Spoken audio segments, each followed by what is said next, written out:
بسم اللہ الرحمن الرحیم۔ السلام علیکم ورحمۃ اللہ وبرکاتہ۔ محترم ناظرین کرام، آج سے تقریباً 2000 سال پہلے ملک روم کے شہر افسوس میں ایک ظالم بادشاہ دقیانوس کی حکومت تھی۔ اس کی رعایا کا جو شخص بتوں کی پوجا نہ کرتا وہ بادشاہ اسے قتل کروا دیتا تھا۔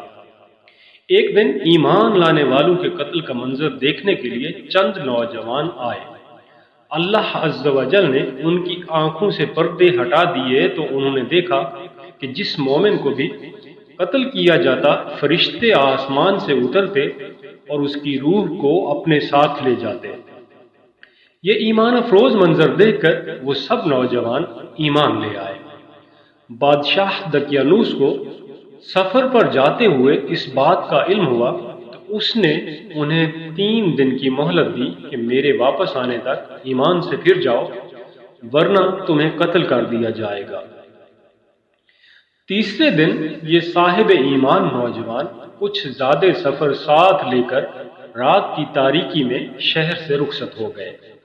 راستے میں انہیں اپنے خاندان کی بکریاں چرانے والا ایک چرواہا ملا جسے انہوں نے اپنا ماجرا بیان کیا اور اسے بھی ایمان کی دعوت دی۔ چرواہے نے ایمان قبول کیا اور ان کے ساتھ شامل ہو گیا۔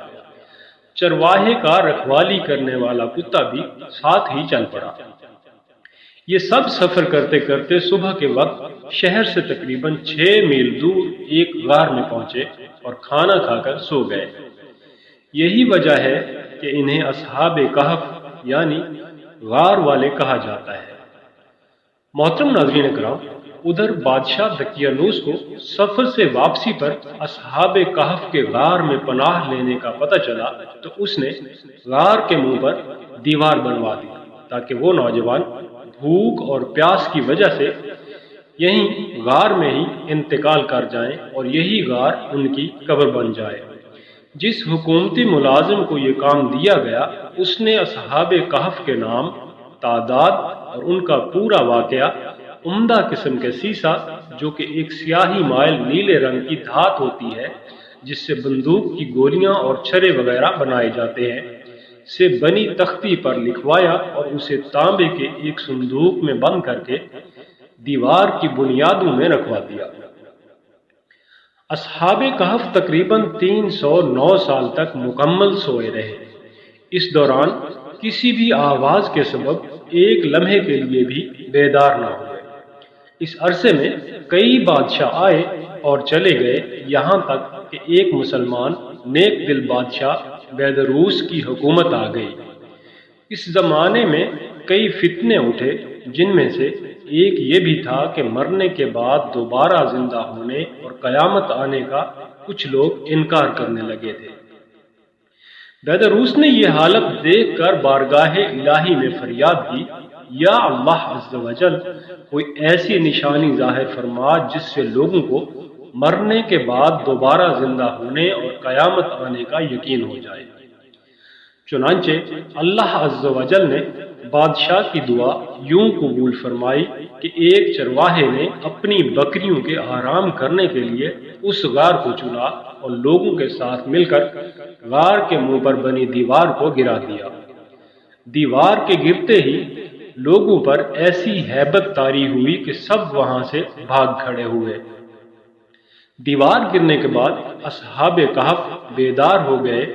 حالت ایسی تھی جیسے ایک رات سوئے ہوئے، چہرے تر و تازہ اور کپڑے بالکل صاف ستھرے تھے۔ نیز ان کا کتا غار کے کنارے کلائیاں پھیلائے لیٹا تھا۔ اصحاب کہف صبح کے وقت سوئے تھے اور جب اٹھے تو سورج ڈوبنے میں کچھ وقت باقی تھا۔ انہوں نے نماز ادا کی اور اپنے ساتھی یملیخا کو کھانا لانے کے لیے بھیجا۔ یملیخا ایک تندور والے کی دکان پر گئے اور کھانا خریدنے کے لیے دقیانوسی دور کا سکہ دیا۔ صدیوں پرانا سکہ دیکھ کر بازار والے سمجھے کہ ان کے ہاتھ کوئی پرانا خزانہ آ گیا ہے۔ وہ یملیخا کو حاکم کے پاس لے گئے۔ اس نے پوچھا، خزانہ کہاں ہے؟ یملیخا بولے، یہ خزانہ نہیں، ہمارا اپنا پیسہ ہے۔ حاکم کہنے لگا، یہ کیسے ممکن ہے؟ یہ سکہ 300 سال پرانا ہے۔ ہم نے تو کبھی یہ سکہ دیکھا ہی نہیں۔ یملیخا بولے، دقیانوس بادشاہ کا کیا حال ہے؟ حاکم بولا، آج کل اس نام کا کوئی بادشاہ نہیں ہے، سینکڑوں سال پہلے اس نام کا ایک کافر بادشاہ گزرا ہے۔ یملیخا نے کہا، کل ہی تو ہم دقیانوس سے اپنی جان بچا کر غار میں چھپے تھے، آئیے میں آپ کو اپنے ساتھیوں سے ملواتا ہوں۔ حاکم اور کئی لوگ غار کی طرف چل پڑے۔ غار میں موجود اصحاب نے جب لوگوں کی آواز سنی تو سمجھے کہ یملیخا پکڑے گئے ہیں اور دقیانوسی فوج انہیں بھی پکڑنے آ رہی ہے۔ یملیخا نے غار میں پہنچ کر ساتھیوں کو سارا ماجرا بتایا۔ حاکم نے غار کے کنارے صندوق دیکھا تو اسے کھلوایا۔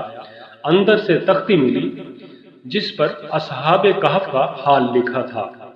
حاکم نے یہ خبر بادشاہ بیدروس تک پہنچائی، وہ بھی آ گیا اور اس نے اصحاب کہف کا حال دیکھ کر سجدہ شکر ادا کیا کہ اللہ عز و جل نے مرنے کے بعد زندہ ہونے اور قیامت کا یقین دلانے کے لیے نشانی عطا فرمائی۔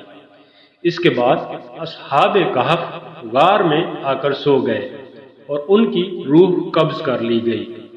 بیدروس نے لکڑی کے صندوق میں ان کے مبارک جسم رکھے، غار کے قریب مسجد تعمیر کرنے کا حکم دیا اور لوگوں کے لیے دن مقرر کر دیا کہ ہر سال عید کی طرح وہاں آیا کرے۔